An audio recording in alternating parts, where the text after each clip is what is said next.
Ketika kita mesti diam, maka diam itu adalah emas. Tetapi ketika kita mesti berbicara, maka berbicara itu adalah berlian.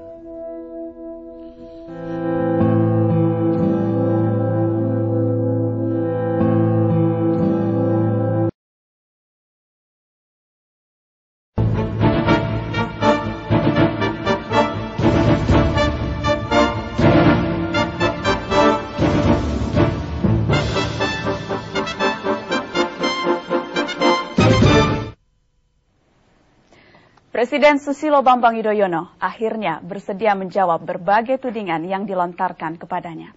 Apa yang sesungguhnya berkecamuk dalam diri Presiden SBY selama ini? Bagaimana tanggapan SBY atas berbagai kritikan dan kecaman yang dilontarkan lawan politiknya? Dan bagaimana SBY melihat pertarungan politik mendatang? Saya Najwa Shihab. Selama 1 jam, saya ajak Anda untuk menyimak perbincangan khusus bersama Presiden Susilo Bambang Yudhoyono. Pak SBY, terima kasih banyak kesempatan ini. Bapak, sejumlah kalangan, terutama oposisi, menilai pemerintahan Bapak gagal. Hidup tambah susah, katanya Pak. Angka pengangguran meningkat, kemiskinan bertambah. Apa tanggapan Bapak? Ya, saya juga mendengar anggapan seperti itu, dan itu biasa dalam musim kampanye pemilu, tapi saya katakan tidak benar. Tidak benar kalau kemiskinan dan pengangguran meningkat. Yang jelas, kemiskinan dan pengangguran menurun 5 tahun terakhir ini. Demikian juga tidak benar kalau kesejahteraan justru makin mundur.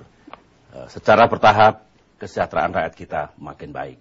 Begini, saya sering turun ke lapangan, bertemu langsung dengan rakyat kita di seluruh Indonesia. Tiap tahun saya juga melihat capaian-capaian kita, mana yang dicapai dengan baik, mana yang belum sepenuhnya bisa dicapai untuk terus kita tingkatkan di waktu yang akan datang.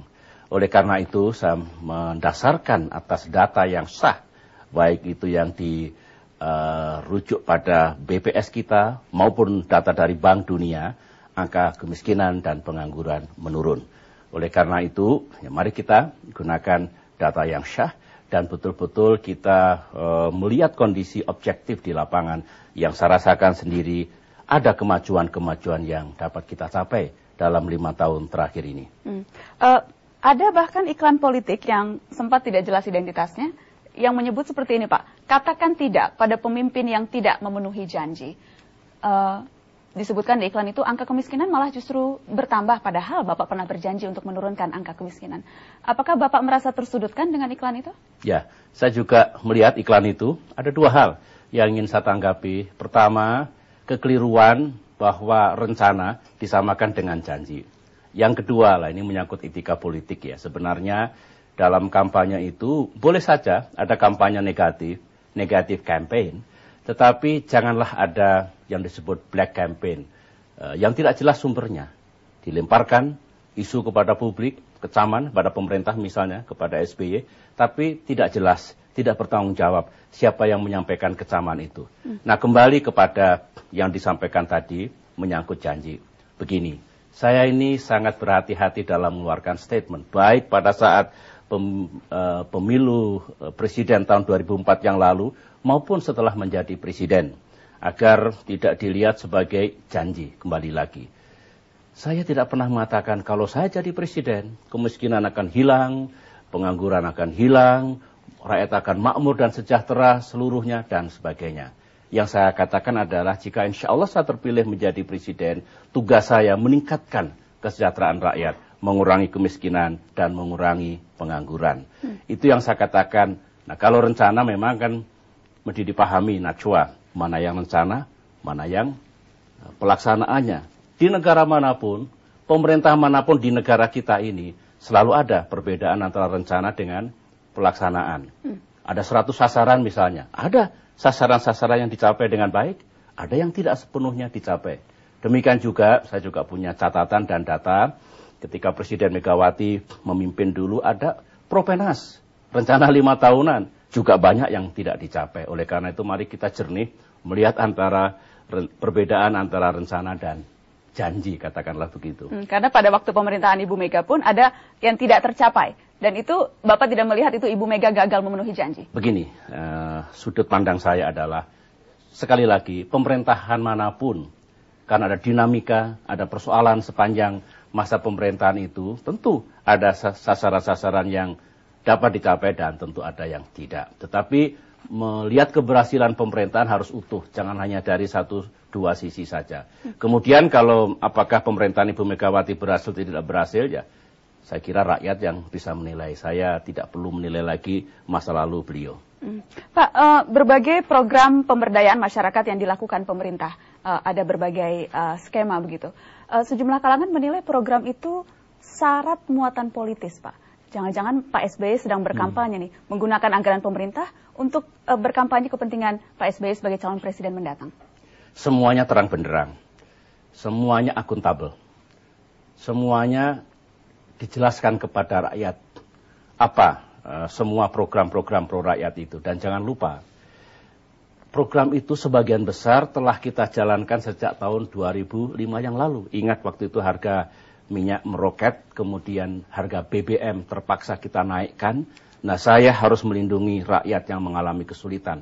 Itulah lahirnya banyak sekali program-program pro rakyat, termasuk BLT, penggratisan berobat bagi orang yang miskin, meringankan beban pendidikan bagi yang tidak mampu, dan banyak lagi program-program seperti itu. Itu bukan program politik SBY. Anggarannya jelas, tujuannya jelas, dilaksanakan oleh jajaran pemerintah di seluruh tanah air. Dan jangan lupa, karena menyangkut anggaran, semua kan juga kita bahas dengan Dewan Perwakilan Rakyat Republik Indonesia. Semuanya terang benderang, dan saya mempertanyakan mengapa kok dianggap itu program politiknya SBY. Bahkan bukan sekedar dipertanyakan, Pak, ada yang balelo, bahkan beberapa bupati menolak untuk melaksanakan itu. Bagaimana, Pak? Iya, saya juga tahu ada beberapa bupati dan wali kota yang bersikap seperti itu. Saya kira sederhana saja, karena bupati dan wali kota itu dipilih rakyat secara langsung pula dalam pilkada ini, pertanggungjawaban kepada rakyat. Jelaskan kepada rakyat mengapa ada program-program untuk rakyat, ya, dengan nilai yang tidak sedikit kok ditolak. Saya kira ini keluar dari etika pemerintahan yang harus dijunjung tinggi oleh siapa saja yang menjabat sebagai pejabat publik, utamanya di jajaran pemerintahan yang saya pimpin. Atau mungkin karena para bupati itu backing atau dukungan politiknya berbeda dengan Bapak, sehingga mungkin mereka punya kepentingan yang lain. Itu juga menyangkut etika politik.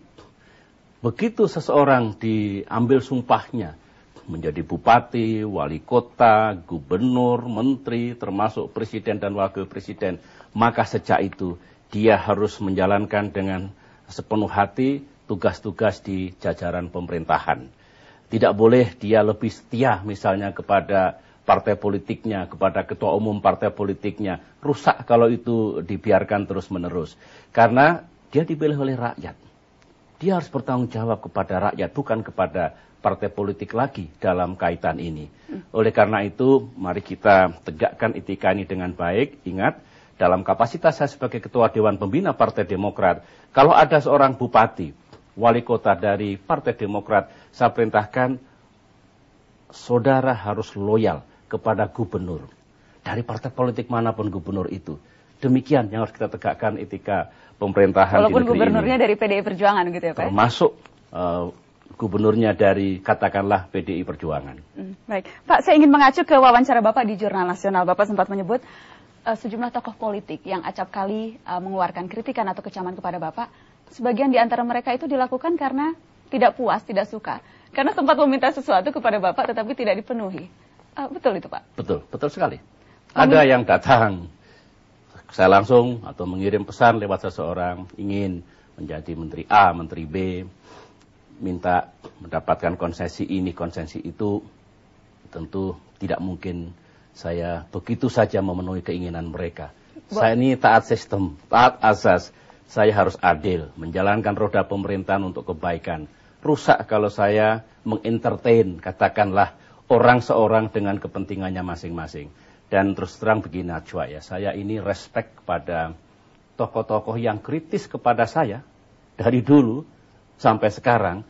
tapi dia tidak punya kepentingan lain kecuali barangkali mengkritisi presidennya, tidak apa-apa. Tetapi yang saya menganggap tidak bagus ya secara moral, di depan dengan di belakang berbeda. Saya kira janganlah kita memasuki wilayah politik di negeri kita seperti itu. Boleh saya tahu Pak siapa yang sepertinya melakukan seperti itu? Cukup di sini. Yang sebetulnya keras di depan tapi di belakang sebetulnya ada maunya? Cukuplah ya. Saya berpikir yang bersangkutan juga mendengar statement saya ini, janganlah kita mengembangkan sikap dan perilaku seperti itu. Baik, Pak SBY nanti kita akan lanjutkan lagi. Pemirsa, bagaimana sesungguhnya tanggapan Presiden SBY atas keputusan Partai Golkar untuk mengusung calon presidennya sendiri? Saya akan tanyakan hal itu sesaat lagi. Tetaplah bersama kami.